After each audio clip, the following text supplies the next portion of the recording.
Hello and welcome to the Genuine Learning Blog.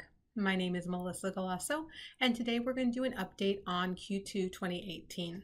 So the second quarter of 2018 did bring some changes in terms of final standards. Our blogs throughout the quarter addressed all the items that were related to the exposure drafts and proposals. And this one we're going to talk about some of the final standards that were issued by various standard setters. So let's start off first with the AICPA. So the AICPA issued SARS 24, which was an omnibus statement on standards for accounting review services. They actually delayed the issuance of this. They voted very early on and then decided to issue it a little bit later, waiting for busy season to end. So that kind of made sense for a lot of people. So while we knew what was coming, they did delay the issuance of this until Q2. And there are a few things that are important in here. If you're dealing with international standards, whether they're FRFs or if it's an international review or a comp standard, then that would be addressed under SARS 24. The change in the review report, probably one of the biggest things. It won't have much impact since the review report was correct in terms of the example that they provided. The words that they had in the actual standard were the problem, so that they fixed the wording there. They also addressed going concern for the SARS, kind of falling in line now with the SASs, and then also work of others kind of getting in line with the group audit concept that are in the SASs. So really what we saw was a lot of addressing of the updating of the SARS. Anytime you have an omnibus, it's just what I like to consider a random grouping of items that needed to be addressed, and so they did that for their SARS. So comps review, not a lot of changes here to prep. There was some stuff in the general area related to internal controls and accepting responsibility for them that was permitted under an earlier standard, but it clarified that if you did that, obviously you're no longer independent, so you wouldn't be able to do any work on a client that now needed independence.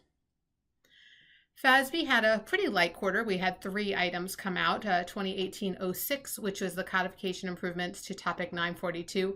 There's not a lot in here. This is related to a codification cleanup. So basically, there were some very specific guidance related to the Office of the Comptroller of the Currency, their banking circular 202. That was actually rescinded by the OCC, and therefore the standard is no longer relevant. So basically they just went into that topic, 942-740, and removed the information because it's no longer relevant because that had been rescinded. 2018-07, probably a popular one that we will be seeing a lot of. It replaces what was the old non-employee share-based payment, moving it out of the 500 section and into the 718 section, which is actually the employee share-based payment. They actually aligned a lot of the standard with the employee share-based payment, and then also incorporated some differences because there's obviously a difference between a non-employee where there's a versus an employee, and so there had to be minor differences, but they kind of aligned them as much as they could as part of their simplification initiative.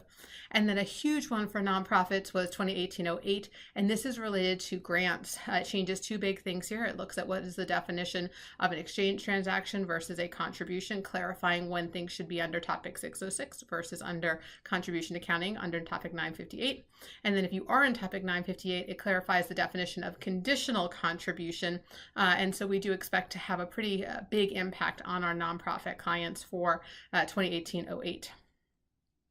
And then finally, GASB also had quite a busy 2 final standards and an implementation guide. So let's start with the 88. So GASB 88 is related to disclosures related to debt. So it is very oriented in the disclosure area. It actually defines what is debt for disclosure purposes only, but also provides new disclosures related to debt, as well as some presentation guidance regarding the separation of direct borrowing and direct placements from other types of debt.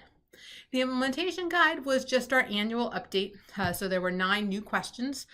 Topics included pensions, OPEB, the statistical section, some updates on GASB 62, and of course, what would it be without tax abatements?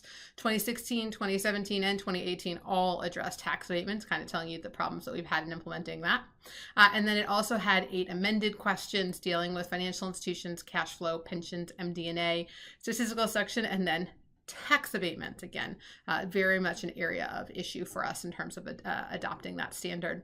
And then last but not least, GASB 89, changing how we deal with the interest that's being incurred during construction. Today we capitalize it. Under GASB 89, it would just be expensed. So there would be no capitalized or no impact on your assets if you were to be using a full accrual basis of accounting.